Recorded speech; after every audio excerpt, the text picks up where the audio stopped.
Hello. Welcome to the AppleInsider Podcast. I'm William Gallagher. Our sponsors this week are 1Password and Oracle. More about them later. And I'm joined by Wes Hilliard for a week where even Apple actually has been looking back a little.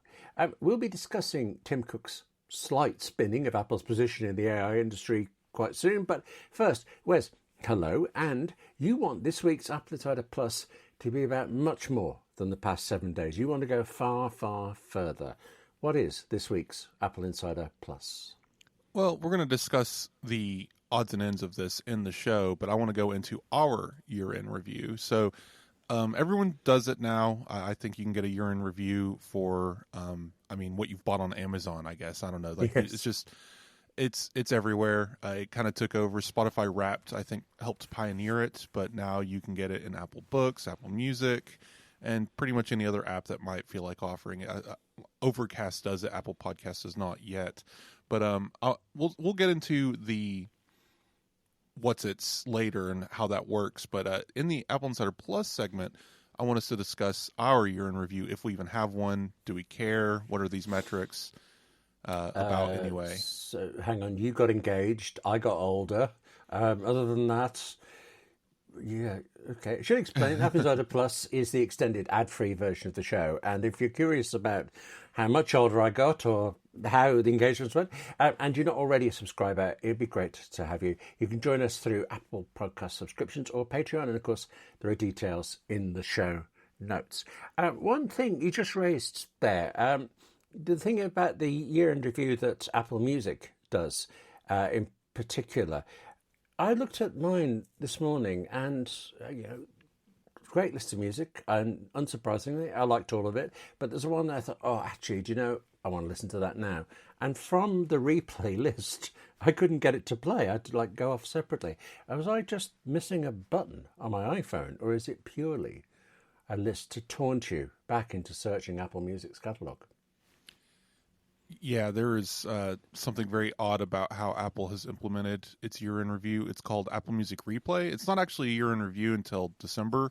The rest of the year, it's available. It's just a month-to-month review. So you can actually replay every month, see how many minutes of music you listen to, your top artists, your top albums, every month out of the year. And then in early December, which is now, it provides you a full calendar view of everything 2024, top artists, how many minutes, all of this, and a little slideshow.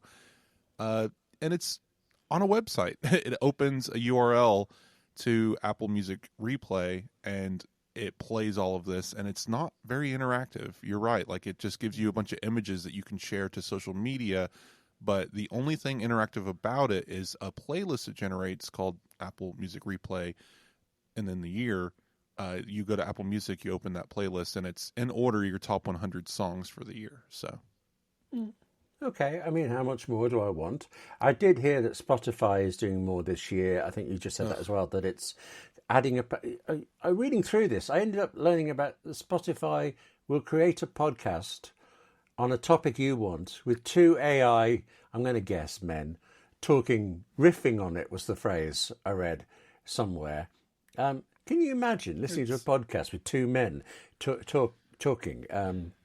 Anyway. Well, I made a stupid joke on Blue Sky about this. I called it Slopify just because they're throwing in AI slop where it's just this is where it gets to sometimes AI good, sometimes AI bad. I think this is a bad use of it, and I've actually seen a lot of people say that Spotify Unwrapped this year is kind of empty and unbearable in a lot of ways. It's just it's missing all of the genre work they've done years ago, and it's now focused so heavily on this AI aspect of it that it kind of lost its touch a little bit. And apparently it's also late this year, which is probably explained by the AI integration. So I'm not really sure what they're doing over there, what their goal is, but very silly. So empty and unbearable, where we could reasonably say Apple's one is empty but bearable. None of that's to say Apple Music Replay is that great. It honestly, it does the bare minimum. It gives me the information I want. Here's your top artists. I like my top 15 artist view. That's an interesting bit, and it makes total sense to me. But beyond that, it's not very actionable or useful information. And even this sharing function is almost useless. I wanted to share the full, I want to say less than 2-minute video slideshow. And if you hit share, it only gives you one panel off of it. It doesn't let you actually share the full thing in one go. You'd have to download each panel, create your own video, and then share it. It's just like what are they doing? I'm not really sure. And this, again, should all just be in app. There should be a ongoing tab called replay that you just open, and it's just this interactive matrix of information year round. Like, no reason why they shouldn't be doing that. I understand that's a UI element, that's a designer, that's a part of the app now. Yes, that would take work, not saying it wouldn't, but come on, you have the resources, and it would be an amazing interaction standpoint and selling point for Apple Music, but it's this separate web browser thing, and it's so odd. Well, real quick, I just wanted to point out the other replays. Apple does offer an Apple Books replay feature, I guess, or a looking back feature. So Apple Books now, if you go to it, you can get your books for the year, and it kind of does this silly, like, you read this genre most, you read this artist, this author most, and fine. It's if Apple Music Replay is empty, this one's even more empty and just kind of out there. Cool, I guess. If you're an avid book reader, this is more useful. I will say, for anyone listening, if you have an iPhone and don't really use Apple Books, you can still, every time you finish a book, whether it be physical or in Kindle, go to Apple Books and mark it as finished. Even if you don't own it, you can do this, and it gets added to your reading list for the year, and then you'll still get your accurate replay at the end of the year. Now, your minutes won't matter because it logs every minute you're in Apple Books, and that's interesting. And you can get reading streaks and all this stuff in there. I think Apple Books is actually a really good app. It's a really good reading app, and I recommend people check it out if you haven't in a while. But Apple Books, I guess, whatever it's called, year in review is also available. And then, that we'll get into a bit more of that in AppleInsider Plus, but you can go get your PlayStation year in review, and gosh, it's just everyone has one now. So it's kind of funny that Apple kind of picked up on that bandwagon everywhere except podcasts, really. So many different thoughts there. One is I can't bear reading streaks in Apple Books or Kindle, and the way it says, "Oh, well done, you've read every day for the year so far." Yeah, well, I didn't do it to get thanked for it. I did it because it was fun. You can set your goal anywhere between 1 minute and 24 hours. So go for it, I guess. Kind of like how on the Apple Watch you can set your exercise goal to like 10 calories burned or whatever, and I don't know. You can lower it for sure. You can make it incredibly simple to get all of your rings closed every day if you want to. I still have mine, I think, at 500 per day or something like that. But yeah, there we go. We need an Apple Fitness year in review.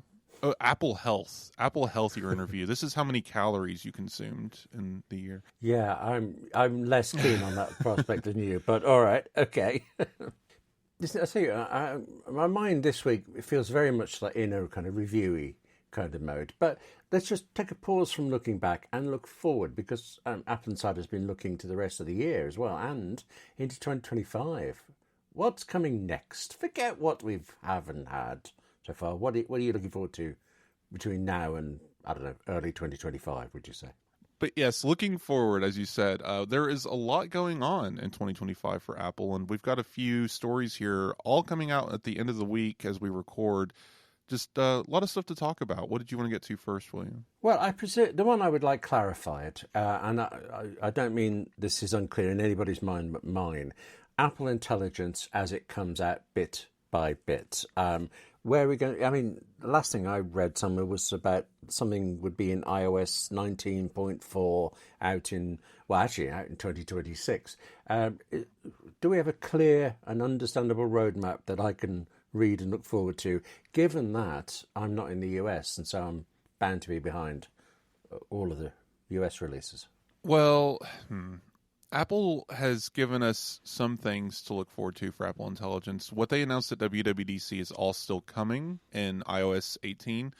And then we have this theoretical roadmap based on rumors for iOS 19. So there's a picture of what is to come, but it's not too set in stone. Of course, it could all shift. But right now, where we stand as we record, we're still on iOS 18.1, so the Apple Intelligence we have is still it. It's writing tools, stuff like that. Nothing too extravagant. Summarized notifications and text and emails. Very text-oriented Apple Intelligence features. You got the new Siri Glow that is almost meaningless. And then 18.2 will be out any time in the next 2 weeks. And that will contain a big push forward, actually, I think, for Apple Intelligence and AI features in general on iPhone. And that's where ChatGPT integration comes in. You can tell Siri to take a query and pass it to GPT and get the results in the Siri UI, which is interesting. You can get Genmoji and your image playground, and all of that is coming in 18.2. So, baby steps. We're still working towards the big enchilada, the Siri app intent ecosystem, which will allow it to see what's on the screen or specific parts of the app. Now, if you want to think about it in terms that we know, Spotlight kind of does this now. Apple introduced it years ago, where Spotlight could search deep into apps, and this integration uses app intents to understand parts of apps and surface it in Spotlight results. Now, just amplify that to Siri and having a deeper understanding of what's inside of an app and acting on that information, right? This is where we ultimately get to the example of text message plus email, saved itinerary to when does mom arrive at the airport kind of query. So that's the current roadmap in iOS 18.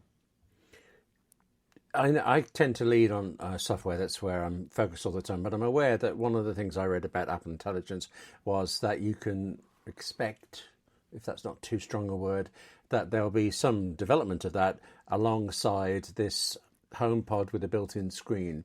Now, this has been rumoured for so long, but the latest thing I read this week was analyst Ming-Chi Kuo saying that it had been delayed again and it would now be second half of 2025.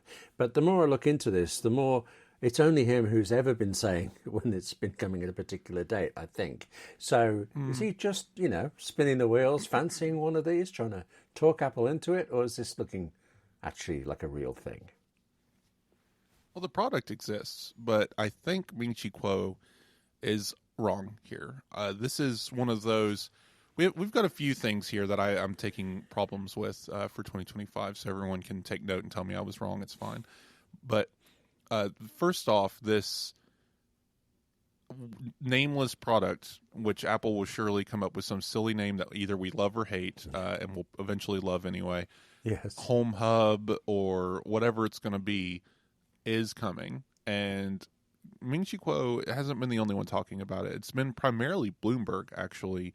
They were the ones who revealed the robotics program, the robotic arm, the $1,000 price point, the smaller display. Then the Bloomberg was actually the one who had the wider ranging leak that explained the functionality, the multi-base stations, and Apple selling more than one to a household.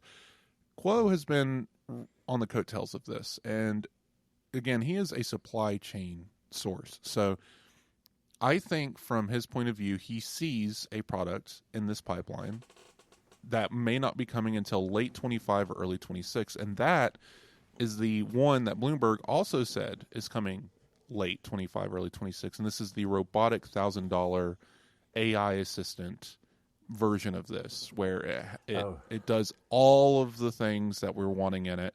It follows you around the room, and it's a relay point for our Apple Intelligence to dumb HomePods. All of this in a product that's not coming till later. The March product, which I am still sure until, honestly, we see Bloomberg change their mind, I think is still coming in March, and this is the smaller, less expensive, just a display, several mounts, shows information, no AI. Okay, it's just I realise I'm blurring the lines here a bit. You said that everybody wants the robot arm following you around, and yeah, everybody minus one. I don't see a benefit of having this thing snapping at my heels. But I did kind of, sort of, a bit nearly.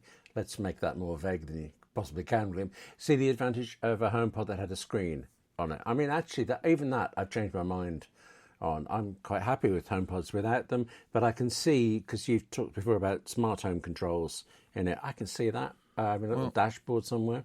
But the two together separately, I kind of want one and don't want the other. Yeah. As Apple Intelligence, this gets into the other conversation. As Apple Intelligence evolves, it makes more sense for it to be in more places. Right now, today, sure. and through iOS 18, Apple Intelligence doesn't belong on a HomePod. It doesn't belong on an Apple TV. It would be meaningless on those products, the way it's implemented. What app intent is it going to find on a HomePod to deliver you information? And then if it's delivering data over a cloud service through private cloud compute or your iPhone locally on the network or something, then why can't the standard HomePods just do it anyway? This is where that relay device would come in. Or maybe a new Apple TV would be the relay device. Whatever it is, it would have to store, understand, and relay that information. But again, just not in the current implementation of Apple Intelligence. It doesn't account for these things. It's a local set of models that Apple is likely going to take to a more cloud-based system as it evolves, just not yet, not in iOS 18. So that's where iOS 19 gets interesting, where Siri gets more powerful, these new devices start showing up, and perhaps an AI-centric home device that is able to relay this information to HomePods when it's actually useful, because then Siri would be an LLM-based system, a large language model, generative AI, so to speak, where you would speak to it and it would transcribe that information, find out information, and then summarize it in some way, all with its local model.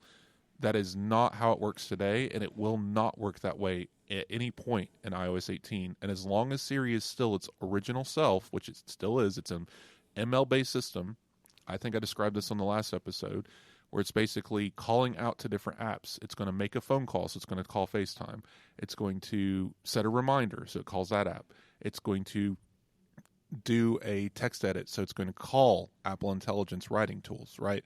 That is how it works now. It is not an LLM, but once it is, according to these rumors, then that version of Siri on a HomePod would make sense, because then you could have a more conversational chatbot style system in place for that kind of tool. And that, I think, makes sense in this pipeline. So I wasn't saying that Apple Intelligence itself is bad. I was just saying that its current implementation isn't going to work for a HomePod. It doesn't make sense. Like, people were kind of upset and confused. Why isn't it on the HomePods? Why isn't it on the Apple TVs? Why isn't it on every single product that exists today? Or find a way to do it. And it's just like, well, what's the point? You're not going to use writing tools on a HomePod. You're not going to generate a Genmoji on a device that doesn't have a display. So as Siri evolves and it gets this new LLM backend where it's actually a quote-unquote artificial intelligent, like chatbot style machine, then it will make sense for a voice-first interface to interact with a AI model. Until then, it's unfortunate because people want to use it to maybe communicate with ChatGPT, maybe have those integrations, but you just can't yet. And maybe this future robotic arm with AI radio integration, whatever, future HomePods can all do this. But earlier in the year, though, we have so many things coming hardware-wise that I think we're going to finally see the end of this rotation cycle where each and every product has to introduce Apple Intelligence as a feature, and that begins with iPhone SE. Oh, I see. It'll just be in everything after a certain amount of time.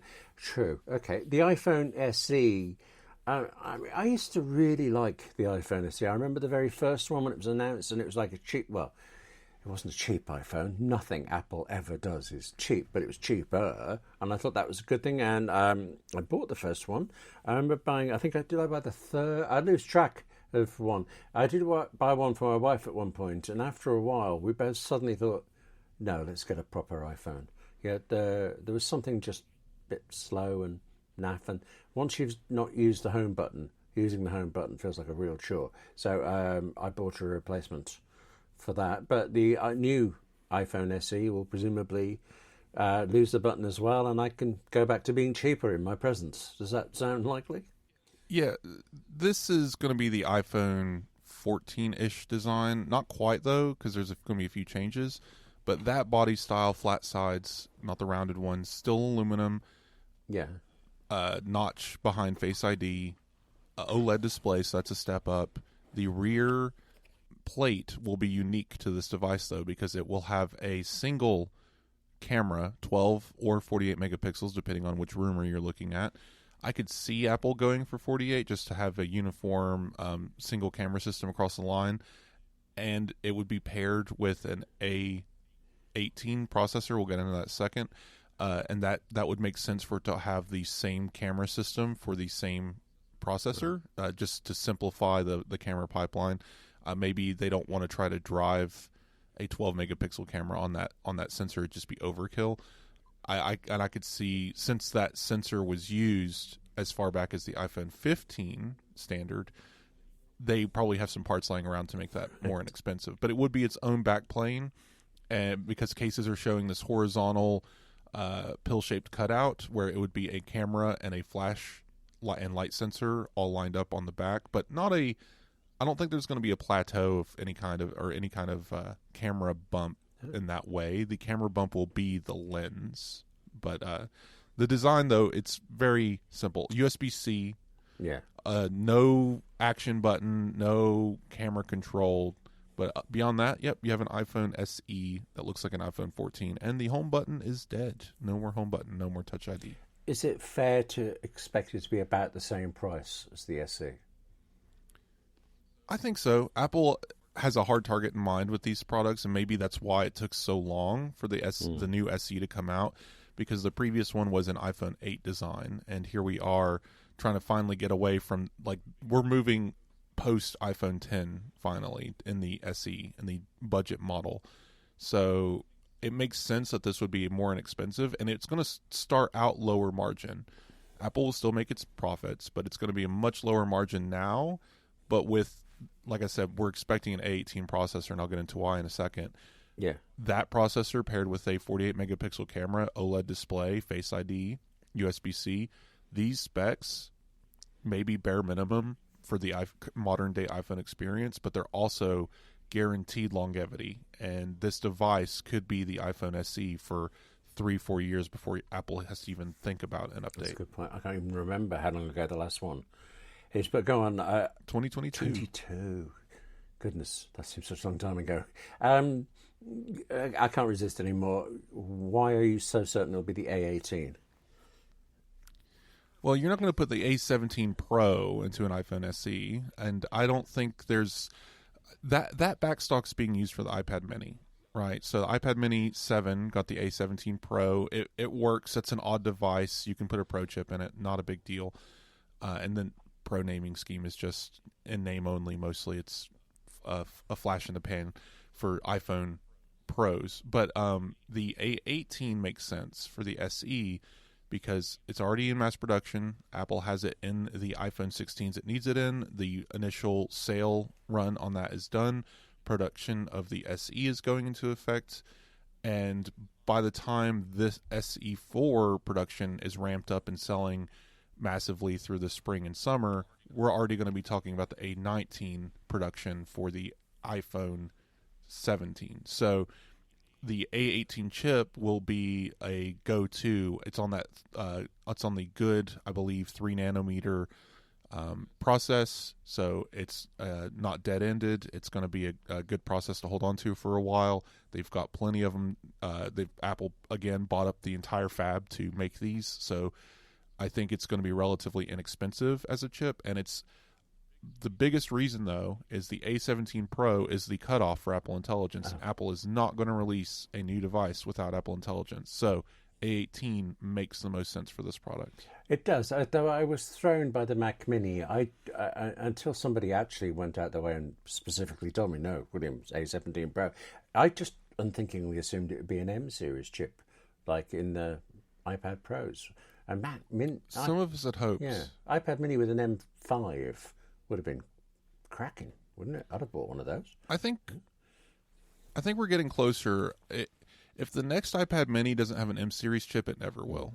And it would be really interesting because an M series chip in an iPad Mini could mean having external display support and Stage Manager support, which again is kind of a dream device that a lot of us have been talking about. But because I would love to have my entire productivity suite available in an iPad Mini sized iPad, but then I would also need 1 terabyte of storage. Yes. So they don't do that.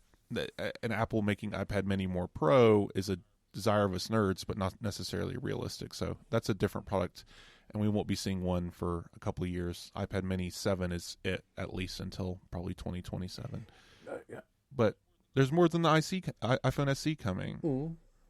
I've just the idea of Stage Manager on an iPad Mini is occupying me. I mean, I know you're going to say you can plug it into an external monitor and fine, but still. Yeah, I wouldn't use it on the iPad. No. I would not use Stage Manager on an iPad Mini. But you, I take it you obviously don't. You have a iPad Pro, don't you? Are we also done with the iPad Pro for a while? Because that's got everything in it. We've got the latest M chip before the Mac did. We're sorted with the iPad, aren't we? This episode is brought to you by 1Password. Now, this is going to sound so off the topic, but I had a writing hero who trained first as an architect, and he told me about a thing called desire paths. You have all these buildings, and all these procedures around them, but when it's handier to just cut across the grass, that's what people do. It's what we all do. And just exactly the same way, we all do it with technology. We use our own devices. We use our own choice of apps and cloud services. We leverage our choice of tools to make sure we get our jobs done better. I mean, of course we do. And of course, any company owner listening to me now is wincing because what I'd call, just our own iPhone, say, they have to regard as unmanaged devices. They have to consider shadow IT apps that they do not know and have not secured. Then, if their own staff are using these, there are also contractors and freelancers who you need to access your network, but they will be accessing it on devices you might never know about. Unless you use 1Password Extended Access Management. Let your staff use the tools and devices they want, but protect your company at the same time. 1Password Extended Access Management is the first security solution that handles unmanaged devices, shadow apps, and whole user identities, bringing the lot under your control. It means that every user credential is strong and protected. It means that every device is known and healthy and that every app is visible. 1Password Extended Access Management solves the problems that traditional IAM and MDM can't. It's security for the way we work today, and it's now generally available to companies with Okta and Microsoft Entra, and it's in beta for Google Workspace customers. Check it out at onepassword.com/AppleInsider Podcast. That's all one word there, all lowercase, onepassword.com, Apple Insider Podcast. And thanks to 1Password for supporting the Apple Insider Podcast.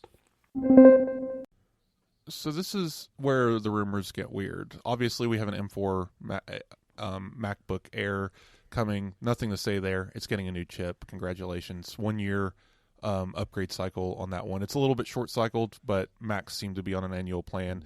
It's getting a new chip. Nothing else is changing. The other stuff in the spring looks like the iPad 11, which so we're finally going to get the next generation base iPad, which looks like, again, a chip bump, maybe another A18 product where we're going to get Apple Intelligence in that product as well. But your question is about iPad Pro, and this is where things get a little weird. All right, so there's a ongoing rumor that iPad Air is going to get an M4 chip in the spring. Does not make any remote sense whatsoever. No. But this rumor has been repeated multiple times in the last few months. I don't know if this is a quirk of the supply chain, if they're seeing something wrong. I don't know, but the iPad Pro has M4 in it. Oh, although iPad Air. hang on. Go ahead. The moment I hadn't heard that rumor for some reason, and the moment you said it, I thought, no, come on, no. But fitting things together, I'm reading somewhere that the sales of the iPad Pro were not necessarily as good as expected. I think the argument was that the OLED screen hadn't proved to be the big draw. Maybe Apple has a ton of M4 processors and might as well bung them into something that's selling. I don't know. Is that possible? No, I mean they have to put that M4 in everything. I don't think that's it. It's just because they're selling the M4 in Mac Minis and MacBook Airs and everything else. But yeah. I think I don't know. I saw sales that suggested the iPad Pro did rather well considering the redesign. And redesigns usually sell well, and the iPad Pro is already incredibly popular as an iPad product. But the iPad Air did shift things a little bit because they introduced 2 size classes last year with the M2 processor on the same day as the iPad Pro with M4. So this is where things get weird. Why would Apple introduce the iPad Air with M2 on the same day as the iPad Pro with M4, and then a year later introduce the same iPad Airs, nothing else changed, but with the M4? That doesn't make any sense. And there's so many reasons for this. The iPad Pro differentiates itself, yes, with its body and display, but why would the performance be identical across devices? We saw this before with a weird mid-cycle update with iPad Air getting the same chip as iPad Pro, and people were choosing between Pro Motion and not Pro Motion, and that was pretty much the only differentiator for like 3 months. Yeah. And that could happen again. I'm not saying that's not, but then in order for this processor change to make sense, that would be to suggest the iPad Pro is getting M5 in 2025, which is also a rumor. Mm-hmm. It would be getting it sometime in the summer or fall, but I also don't buy that. I've lost track of the release cycle of all the M's, but it must be broadly annual, just given when Apple Silicon started. So an M5 in something in 2025 doesn't sound impossible. No, M5 is definitely coming in 2025, and it would be the end of the year. So this is the proposed release schedule these people are talking about, and this is where you kind of lose me. M4 iPad Air, less than a year from M2 iPad Air. And then M4 Ultra in Mac Studio and Mac Pro in the summer, and then M5 in an iPad Pro and possibly other Macs, maybe a MacBook Pro at the end of the year. It just, for the iPad, Apple never does this. Now, they could be changing their strategy with iPad. It's just upside down. Yes, iPad's usually on a minimum 18-month cycle, so if you go 18 months from May of 24, you end up, November of 25. Thank you. I was counting on my fingers there. Yes. It's possible, but I'm betting against it. It just doesn't make sense financially. Apple doesn't need to sell a more powerful iPad this quickly. The hardware software doesn't even match up in this current generation, and the iPad's already been out for 6 months. So why rush it? Why utilize all this stuff when they can sell the older device for more money longer and make more of a margin? It just doesn't make any business sense. It doesn't make any sense for the user. It doesn't make sense for early adopters that now they're already being outsold less than a year later. It could happen, but my gut feeling says the M4 iPad Air that everyone's seeing is maybe a test device for this foldable that everyone's talking about, or there's any number of reasons why there might be an M4 iPad Air. Heck, it could be coming at the end of next year, which would honestly make more sense to me.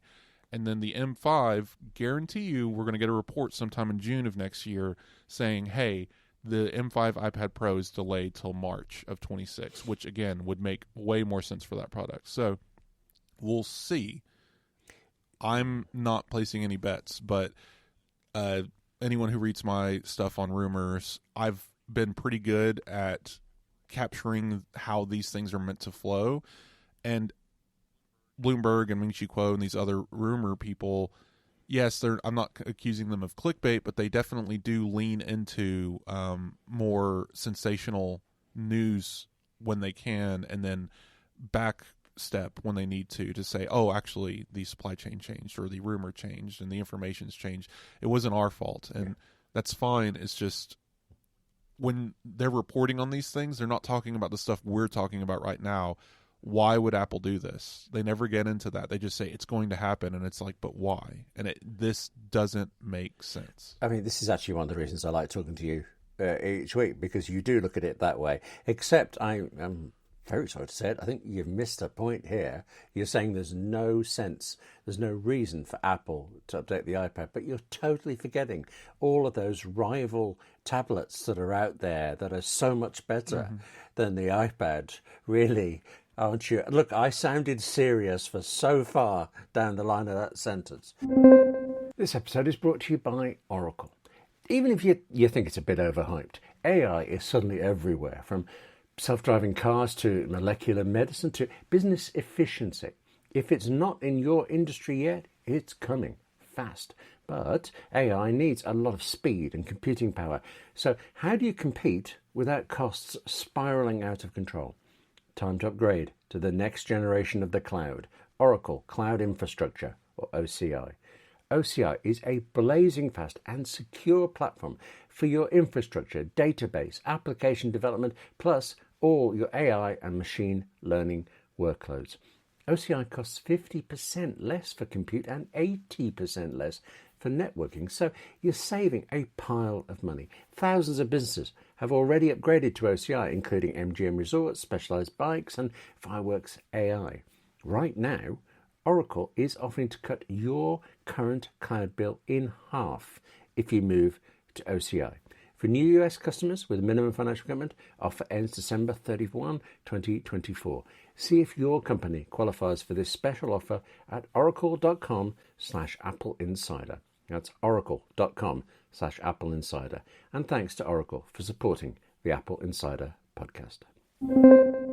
Quinn Nelson, if you're aware of him on YouTube, excellent YouTuber, did a fun experiment, and we did similar. I think we discussed it in our review of the Mac Mini.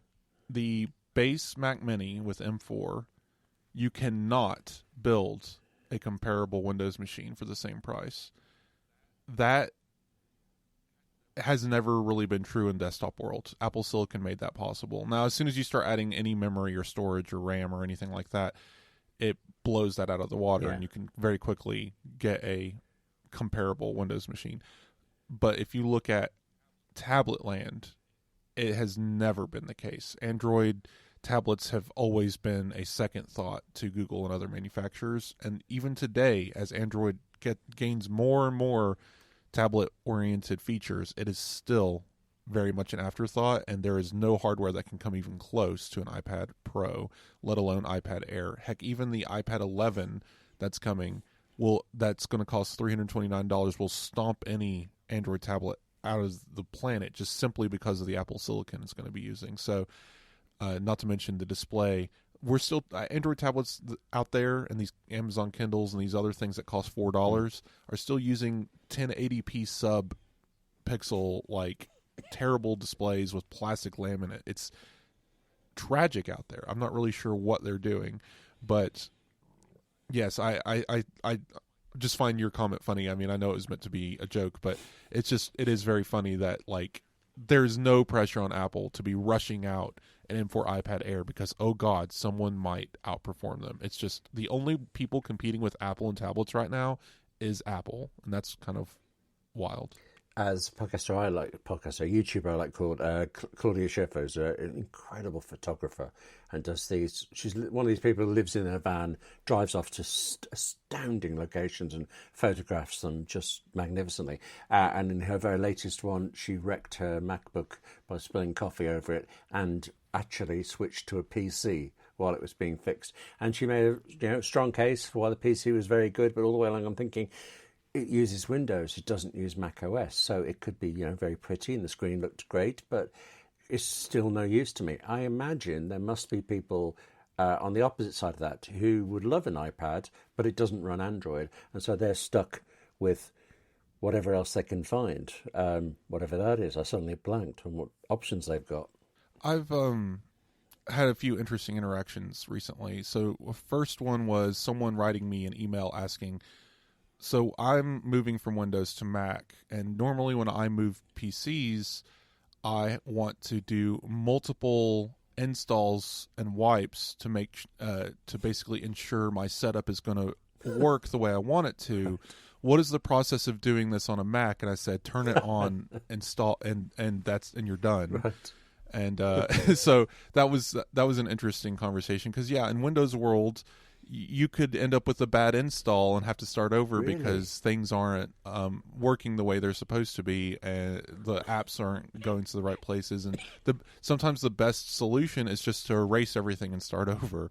And that is still the case in Windows world. I remember that being a thing back when I was still using Windows pre-2014, of just basically, oh, well, this thing's broken. Wipe it and start over. Okay. That's pretty much it. And so I just found that email funny. And then someone else I saw commenting, just pick yourself up and have another go. Yeah, that's what it sounds like. For it, poor old Windows didn't quite manage it, but they're there. Try again, and you'll be right. I did not know that. I mean, I've had horrendous problems with Windows, but never that one. I once spent 5 hours one night working on a relative's 2 laptops he'd bought for his kids. One of them was playing audio, one of them wasn't. Same setup, same machines, bought at the same time. And on hour 3, I suddenly thought, why am I doing this? And I can't remember now if I ever got it working, but yes, I found an horrendous hack to get it to work, and I basked in the glory of having fixed this problem. But really, that was a waste of an evening for me, wasn't it? But all right, there's something appealing about the idea of having to have another go with Windows before it works right. It's like it's trying to wedge itself into 2 tight jeans or something like that. I might be revealing issues there. Yeah, rescue me. Okay. Well, and the second little bit here was I posted on social media basically, why would anyone bother with Spotify? Honestly, it has been getting worse. This AI slot problem isn't going anywhere, and because the algorithm was their bread and butter when it was ML, but now everything's getting replaced with AI, and it's worse at doing things. And I'm just like, why, if you own an iPhone, would you ever think about using Spotify, and let alone paying artists and all of that stuff? It's the ecosystem integration. You get it. It's so inexpensive to get Apple One and get all of these features along with Apple Music. And someone made the comment basically of, well, what about multi-device households, multi-ecosystem households? And it's just like, but why would you ever even put yourself through that? I mean, I don't know. I was pretty firm about how I felt. Like I'm definitely one of those people. A few months into my relationship, and with permission, I bought my then girlfriend an iPhone and an Apple Watch, and said, "Here, please save yourself from this this device she had was just egregious." But they've got to stop there. Then girlfriend, as in, is this woman you're now getting married to, or is that? Yes, fiance. So it worked out then, basically. All right. Yeah, no, she left me. No, no, fiance. But it's just funny to me that there would be like what situation do you find yourself in where like what your kids are running Android devices? I understand financial situations. I'm not going to speak out of turn, but even then, Spotify, come on, Apple Music's on Android, just get it. It's so much better. The human curated playlists, man, they are so good. I have a whole thread on Blue Sky of different human curated playlists that I really enjoy on Apple Music. I encourage people to go check out. But like, it's so funny to me that like, yeah, the ecosystem advantage is definitely there, but I don't know, people talking about switching from Windows or Android to iPhone as if it's a chore. Like, they literally have an app for it, and you just move over and you're done. And everyone that I've ever talked to that's, talked to me and learned about Apple products because I just happen to be talking about them casually about my use case, or they see my house and automations and how things work, and they get interested in it on their own. I'm not one of those people. I'm not going around telling, like, door to door knocking. Excuse me, how can I convince you to buy iPhone today? It's not like that, but they do tell me, they're like, hey, I got the idea to switch to iPhone, and they've never looked back, kind of thing. And it's just like, I understand that Android serves a purpose for some people, but man, it's just for the layman person. iPad and iPhone seems to work so well. I showed my mom how to do grocery lists yesterday and reminders, and she's just like, I didn't know I could do this. It's just, right. Showing her that she could tell her HomePod what to add to the grocery list, and it just pop up on her phone. And it was just this magical thing. It's just like, yeah, it all goes together. It's just like a puzzle piece. I like the automatic sorting into, well, it's not exactly supermarket aisles, but categories. That's really useful. I'd like that. It's not perfect, isn't it? Oh. No, yeah, it's not perfect, but it works. But I did want to mention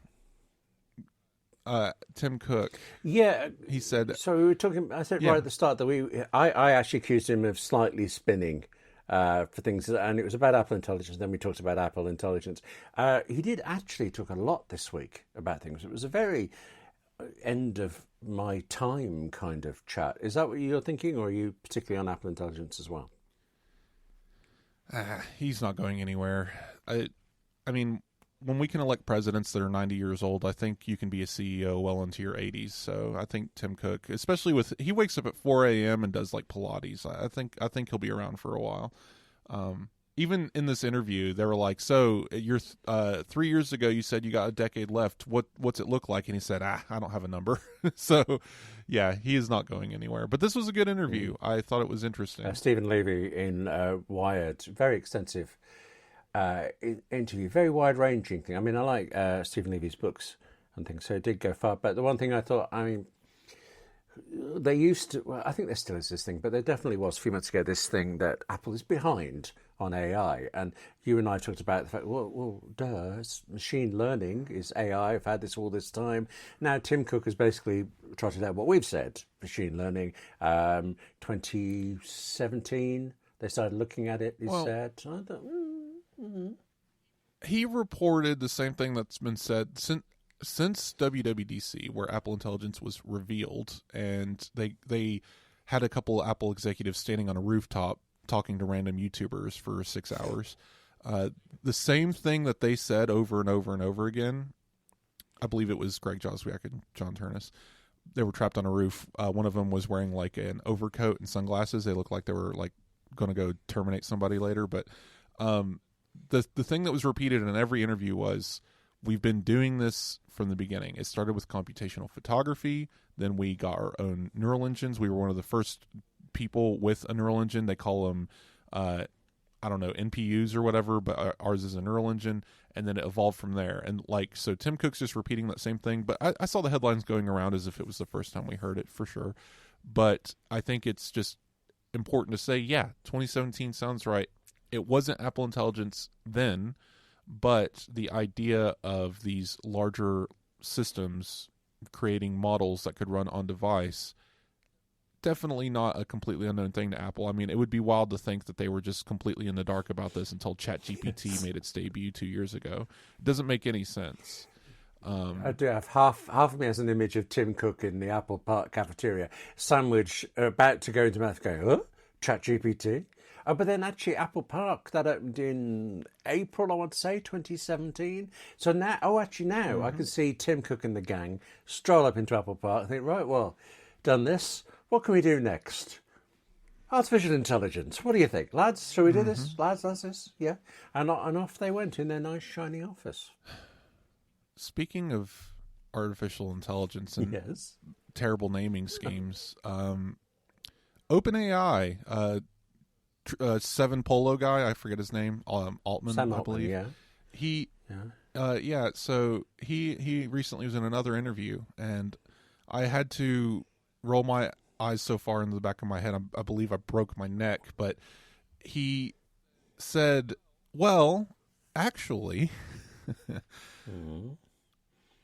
artificial general intelligence, AGI, isn't even what we're aiming for anymore. That's going to be we're going to achieve AGI anytime now, but it's not the one you thought, right? See, artificial intelligence in the 80s and 90s was sentience in computers, but we proved to you that that's not it. What we proved to you is that AI is actually LLMs, and we gave it that name because it is artificial intelligence. So we had to come up with a new name about what happens when a computer becomes sentient, and we called it AGI. But actually, that's not true.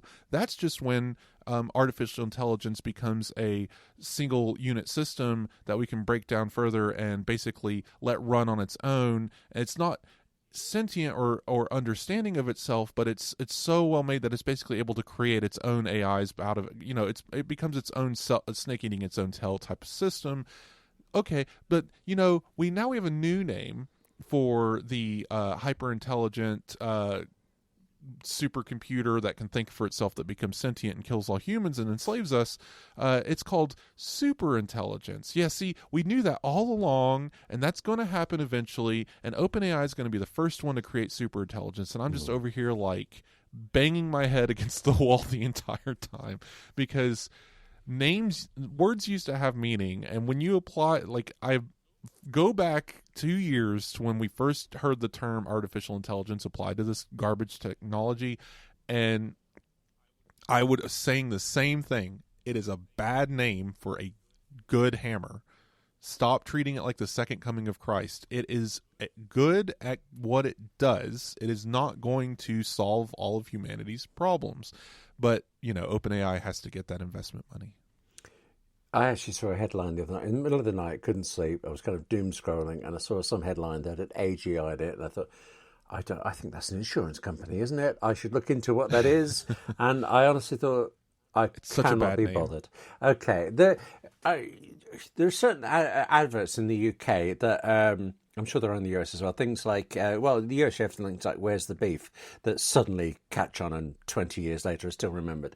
We have a thing here. There's a product that's a gardening product, and the strapline is "It does what it says on the tin," and they have entered the language, and things are described as that.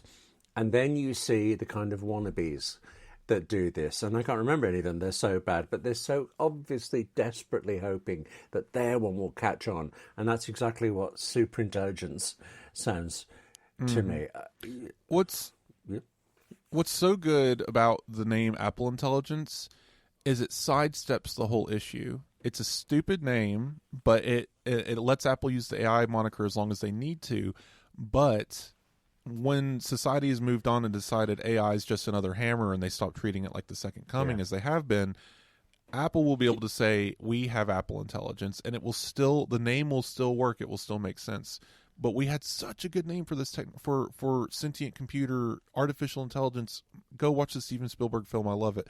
But it's gone. We've murdered it. We've transformed it. People, if you want another example of us having bad names for things, wireless charging. Yeah.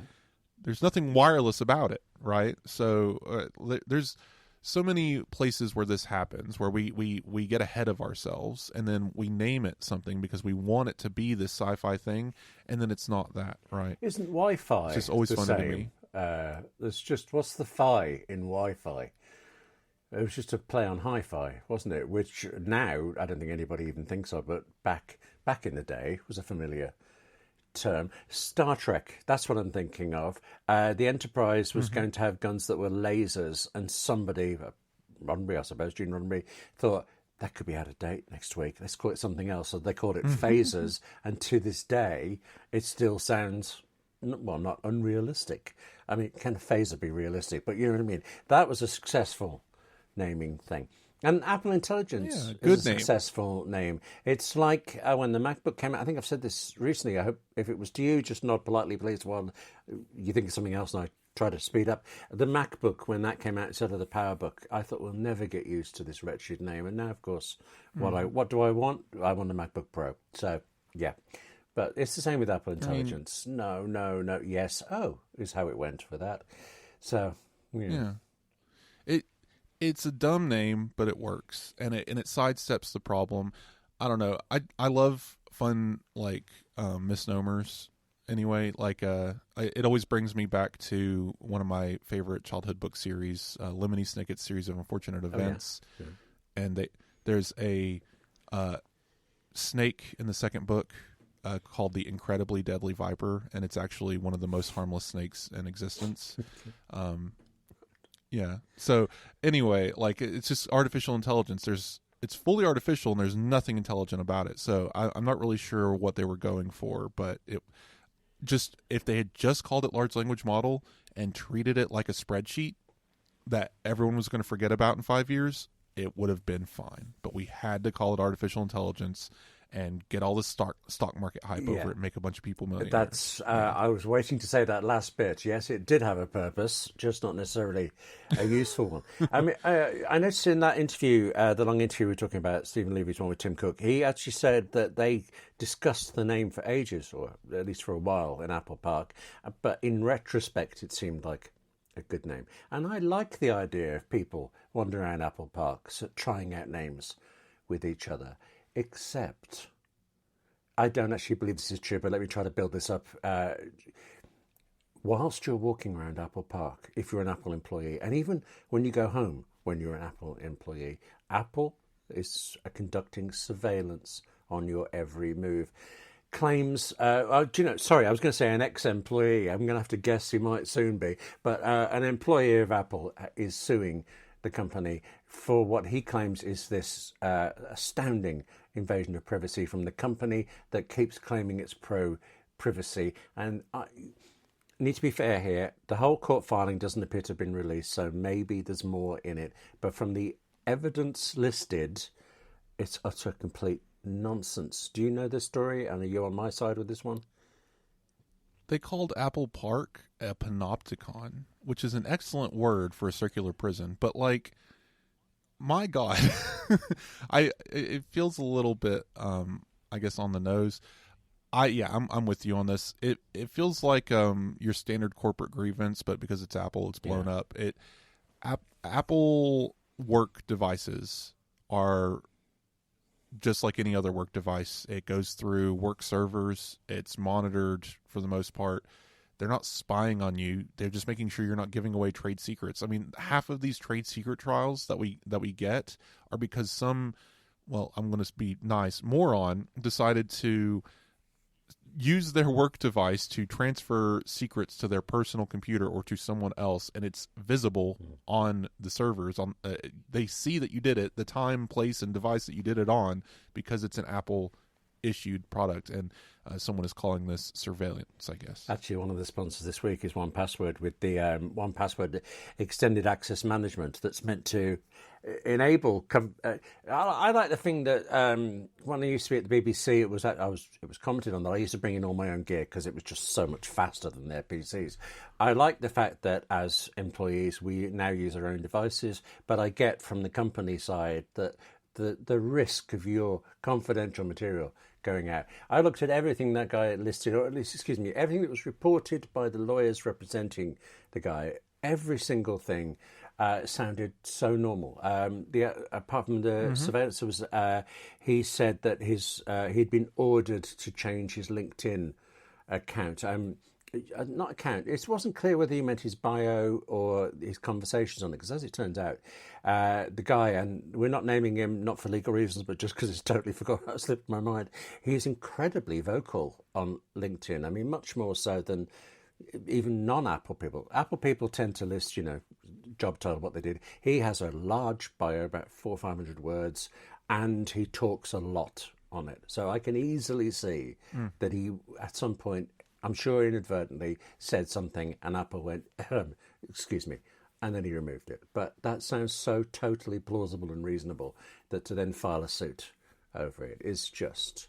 I mean, is the guy expecting to leave soon? Is this an exit strategy? Because it's going to happen. Yeah, it's just one of those funny ones. I mean, if for anyone...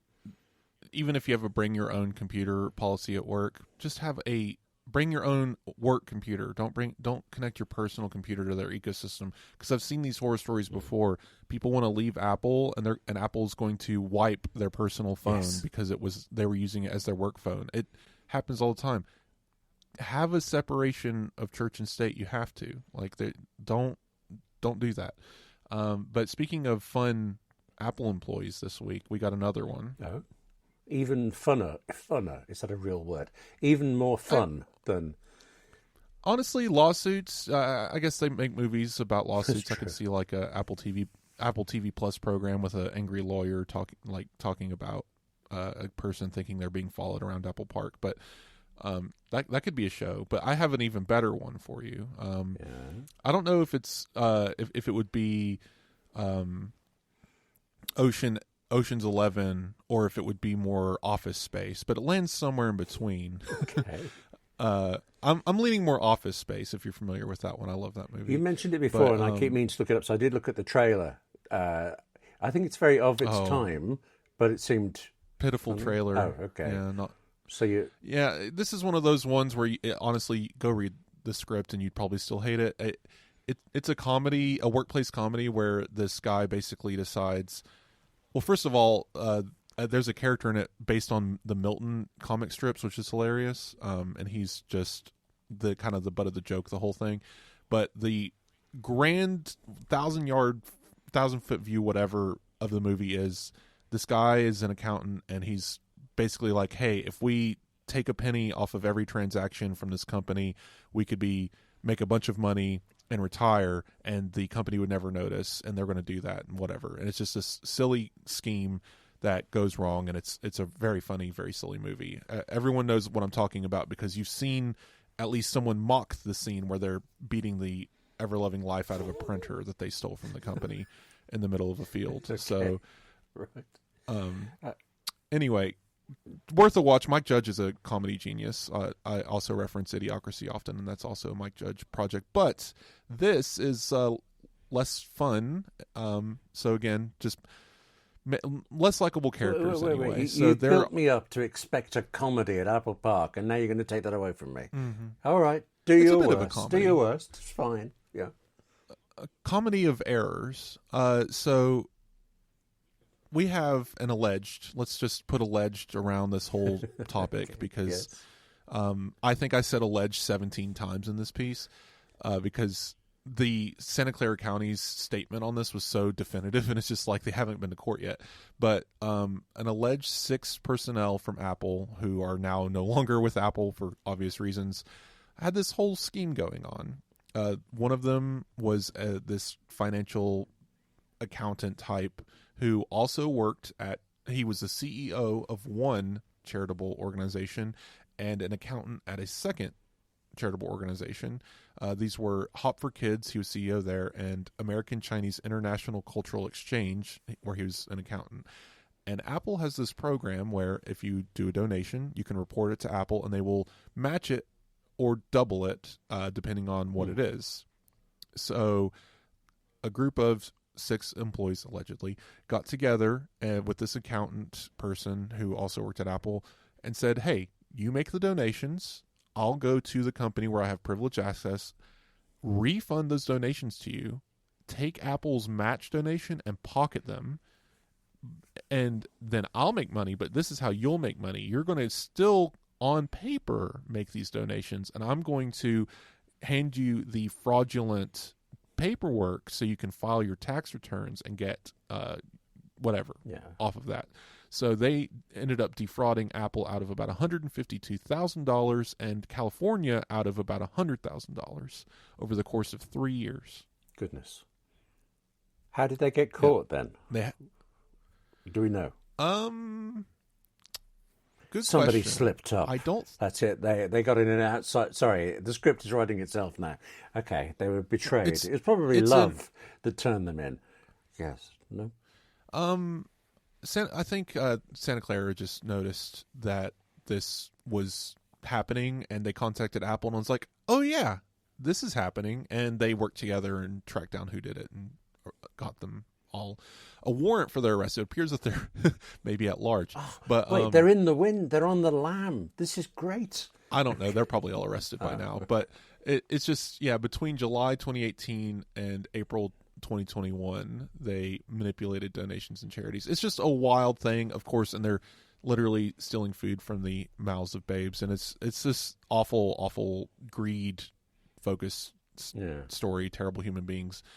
I mean, at least Office Space had a storyline around Y2K, which is hilarious. But while you were talking, by the way, gosh, I got the script to Working Space. It's a really rough photocopy of it, but it is online, so I'll have a nice time reading that later today. One thing that I realise, actually, I'm talking to you a lot, and we need to wrap up soon, but let's go from something I thought was going to be funny and turned out to be rather cruel and horrible, but to something that is genuinely good. I didn't know that this was a big thing outside the UK, but Wallace and Gromit are projected onto the side of Apple's UK headquarters, the Battersea Power Station, as was. Is that just for the UK audience, or does the rest of the world equally love these characters? Well, isn't there a new Wallace and Gromit movie coming? Yes. I mean, Vengeance Most Foul, FOWL. Yeah, they're excellent. I've watched several of their specials and films, and I think they had like this TV kind of thing going on for a while. Oh yeah, Wallace and Gromit's very well known. Excellent. Were Rabbit or something. Oh, the Curse of the Were Rabbit. Yes.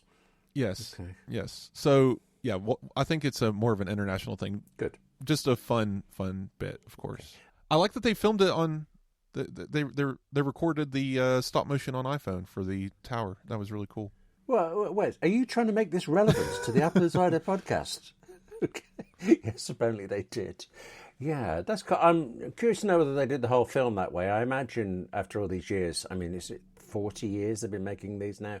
They have a bit of a setup ready for it, but that they could just slip in an iPhone 16 Pro Max and do the job is impressive. I mean, stop motion in its own right is an impressive medium. The fact that anyone can take the time to do that is wild.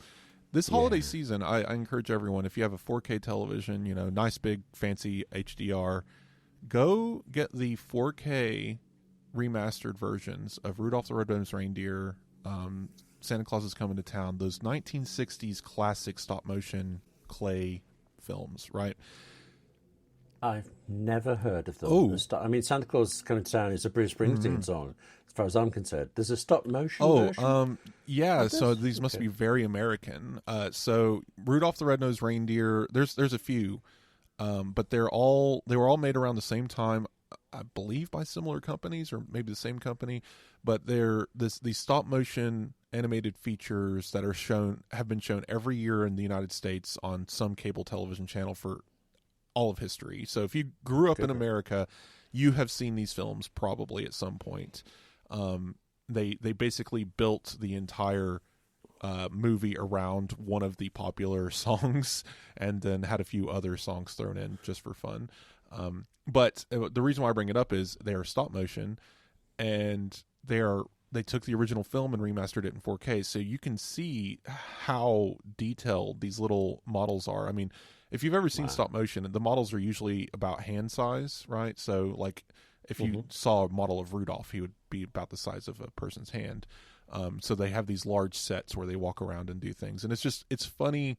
Back in the day, looking through a blurry, fuzzy television, adjusting the rabbit ears to get the right signal to make sure that it actually came through correctly. Yes. To today, watching it in crystal clear as if you were standing in front of the doll as it was being manipulated, and just seeing that stop motion happen is really spectacular, and I enjoy that. So just a little holiday recommendation here at the end of the show. Well, just for completeness, I should say, if you're in the UK, Wallace and Gromit, Vengeance Most Foul is on Christmas Day. But for the rest of the world, it's on Netflix from, I think, January the 3rd, something like that. So we get it here first for once. But while I go off to read Office Space and to check the dates I've just mentioned, because I'm not sure anymore, and to fiddle with stop motion, where can people find you this week if they want to get in touch? I've been very active on Blue Sky. We've crossed the threshold, and I know I'm terrible.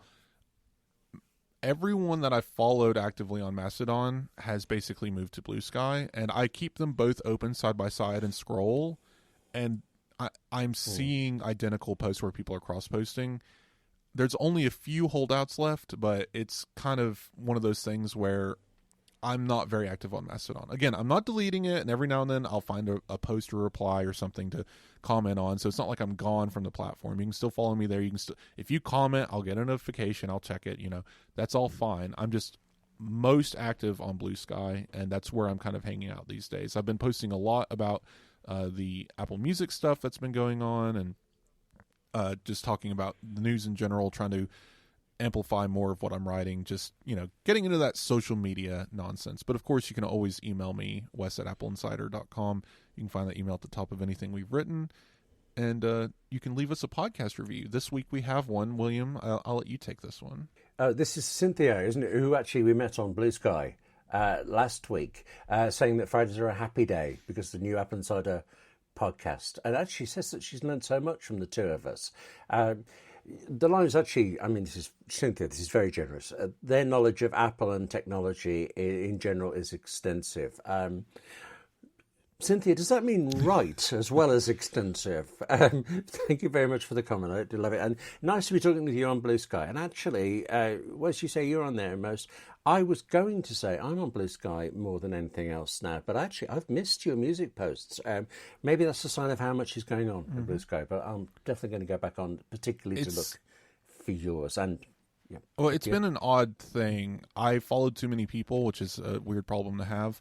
So I've been trying to take more advantage of different custom feeds and algorithmic feeds. So the only posts, mutuals feeds are necessary, very necessary. So like William, if you're missing me, go add the mutuals feed to your lineup and visit that every time. Mutuals, like I follow you, you follow me. So yeah, that way only the people that are you're mutual with will show up in that timeline. That's a good way to catch up with friends. And then the only post is a good way to catch up without all the reposts and replies, right? There's ways to do this. I have a tech news feed of just people I follow for my own consumption.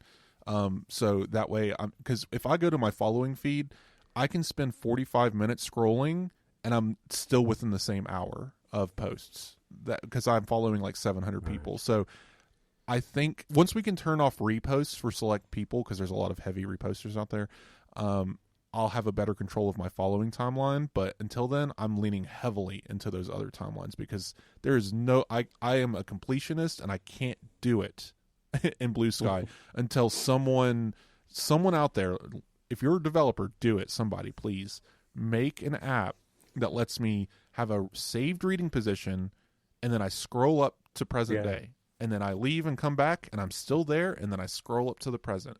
That is how I use Twitter. That is how I use Mastodon. I want to use Blue Sky the same way.